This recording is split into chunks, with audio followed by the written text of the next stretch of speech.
안녕하세요. 결혼식을 한 달 남짓 앞둔 사람입니다. 항상 보기만 하다가 제가 이렇게 글을 쓰게 될 줄은 몰랐네요. 우선 남친의 본가는 부산이고 저는 전주입니다. 현재 5년째 연애 중인데 사귄 지 1년이 되기 전부터 장거리 연애를 하다가 남친이 전주로 와서 함께 살고 있으며 결혼식은 부산에서 진행하기로 해서 그렇게 준비 중에 있었습니다.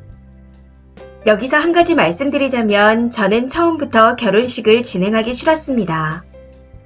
하객으로 오실 분들이 많이 없기도 하고 다른 걸 다 떠나서 부끄럽지만 남친과 제가 모아둔 돈이 합쳐서 700 정도밖에 되지 않았거든요. 그리고 저는 결혼식보다는 집이 먼저라는 생각을 해서 지금 살고 있는 원룸에서 신혼을 시작하고 싶지 않았습니다. 그래서 그냥 혼인신고만 올리고 나중에 여유로울 때 식을 올리고 싶었었죠. 그런데 남친과 남친 어머니께서는 무조건 식을 올려야 된다는 입장이셨고 저희 부모님께서도 제가 결혼할 때쯤이면 코로나가 잠잠해질 거라 생각하셔서 1년 전 상견례 때 결혼을 올리자는 쪽으로 합의가 이루어졌습니다. 참고로 양가 부모님께서는 저희 재정 상태를 모르고 계셨고요. 아무튼 그 후 결혼식을 준비하다 보니 너무 힘들더군요. 남친 어머니께 힘들다고 결혼식을 안 올리고 싶다 말씀을 드려보기도 했었지만 어머님의 입장은 단호하셨습니다. 그래서 어쩔 수 없이 저희 어머니께 재정 상태를 말씀드리고 결혼을 스톱하자 했었죠.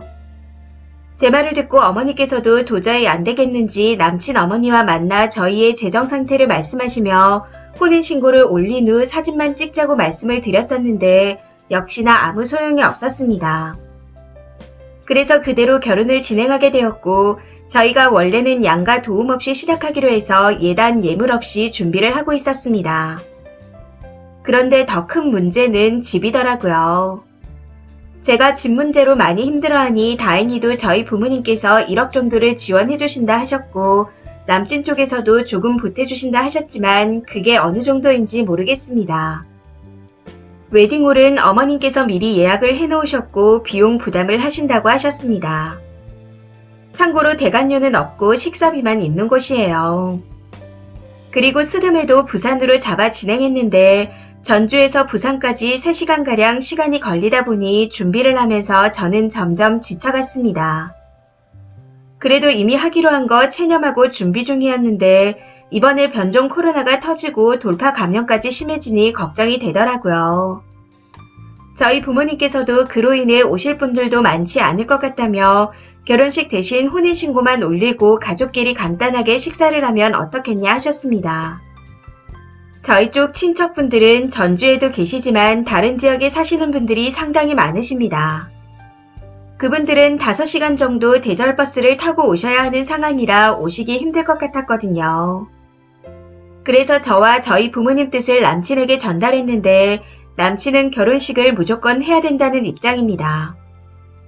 이미 주변 분들께 결혼식 한다고 다 이야기했고 웨딩 촬영도 다 끝났다.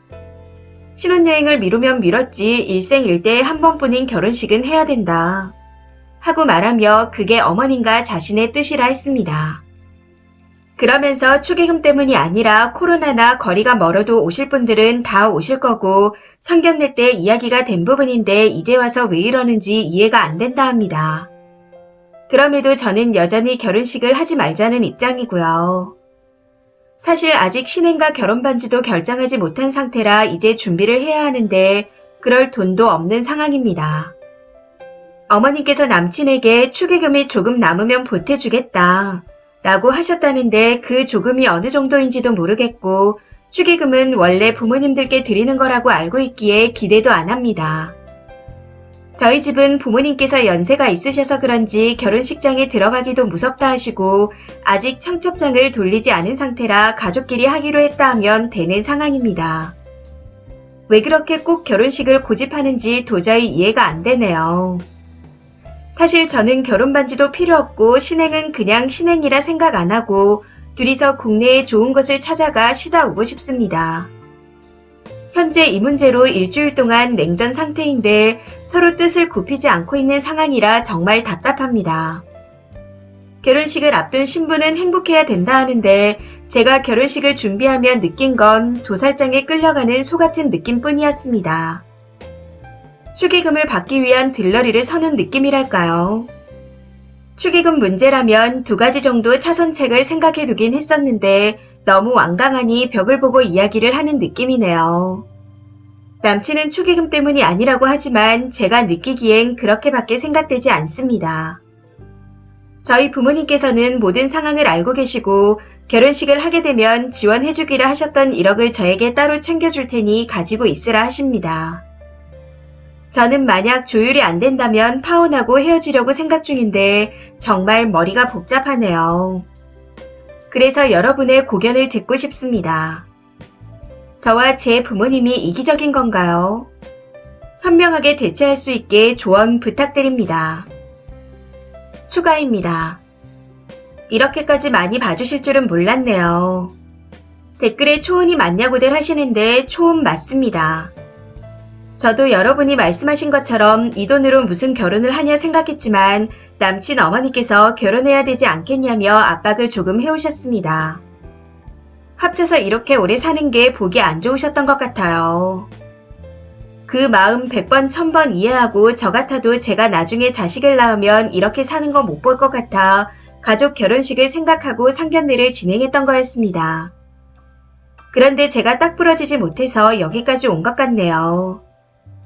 그리고 본글에는 적지 않았지만 현재 임신 17주 차라 배도 나와서 더 거부하게 됐던 것 같습니다. 부모님이 지원해 주시기로 한 1억은 저희 가족도 넉넉지 않은 형편이지만 제가 힘들어하니 끌어모아 지원을 해주신다고 하신 거였고요. 그리고 왜 둘이 700밖에 모으지 못했냐고 하시는 분들도 많으시던데 현재 남친은 7급 공무원 시험을 준비하는 중이라 일을 안 한 지 2년 정도 됐습니다. 저도 많이 버는 게 아니라 월세 내고 생활비를 쓰고 나니 돈이 쉽게 모아지지 않더라고요. 그리고 초반에 적었다가 수정한 부분이 있었는데 저희 부모님이 이혼하신 상태이고 아빠께서는 재혼을 하셔서 오실 분들이 없다는 거였습니다. 사실 하객도 하객이지만 제 딴에는 상황에 끌려서 부모님 노후자금으로 결혼한다는 생각에 자괴감이 들었던 것 같습니다. 오랜 시간 고민을 한 끝에 남친에게도 못할지 저에게도 못할 짓인 것 같아 파혼하려고 합니다. 여러분들의 고견 진심으로 감사드립니다. 댓글입니다. 첫 번째, 남친 엄마가 성화 부려서라고 남탓 좀 하지 마세요. 돈도 개뿔 하나 안 모아서는 애 만든 것도 너네가 한 짓이고 결혼하라 해서 상견례하고 한 달 전까지 일을 진행시킨 것도 누가 억지로 협박한 게 아니잖아요. 부모 입장에서 임신했다 하니 결혼해서 가정을 만들어야지 하는 생각이 들 수 있죠. 애초에 니네가 계획 있는 행동을 하지 않았으면서 무슨 핑계가 그리 많나요? 두 번째, 이건 신랑 쪽도 이해를 해줘야죠. 내 자식이 결혼 안 하고 산다 하니 당연히 싫은 거 아닌가요? 다 하기로 해놓고 지금에 와서 그러면 싫은 게 당연한 겁니다. 애초에 처음부터 잘못됐어요. 재정 오픈하고 이러해서 못한다고 얘기를 했었어야죠. 세 번째, 하나만 확실히 얘기해봐요. 쓰니 진짜 초혼 맞아요. 보통 식을 피하는 건 재혼이라서인데. 네 번째, 4급 공무원 준비생인데 합격했다는 소리가 없는 거 보면 남자는 그냥 백수인가요? 백수 기생충 아들 공짜로 장가 보내면서 꼴에 심으라고 저지랄 하는 거고 진짜 남자나 여자나 대책이라고는 일도 없네요. 그 와중에 임신 17주. 진짜 욕 나옵니다. 친정 부모님께 죄송하지도 않아요. 다섯 번째, 차라리 애초부터 강렬하게 결혼식 안 한다고 주장하셨다면 이해가 되겠지만 결혼식 하기로 동의를 하셨잖아요. 남자 쪽은 이미 주변 사람들한테 결혼식 한다고 다 통보를 했는데 이제 와서 취소하면 되겠나요? 글쓴이 쪽이 이기적인 겁니다. 여섯 번째, 제일 중요한 건 여자 측은 코로나도 무섭고 당사자가 하기 싫다는데 지원은 일도 안 해주면서 결혼식만 해라. 결혼식이 끝나면 쓰니한텐 뭐가 남나요? 비참한 현실뿐이겠죠. 딱 보니 축의금 때문인 것 같은데 식비만 있는 곳이면 축의금이 엄청 남을 겁니다. 하는 짓을 보아하니 남아도 남자 쪽 집안에서 도와줄 것 같지도 않네요. 결혼 잘 엎으셨습니다. 이 사연은 여기까지입니다. 시청해주셔서 감사합니다.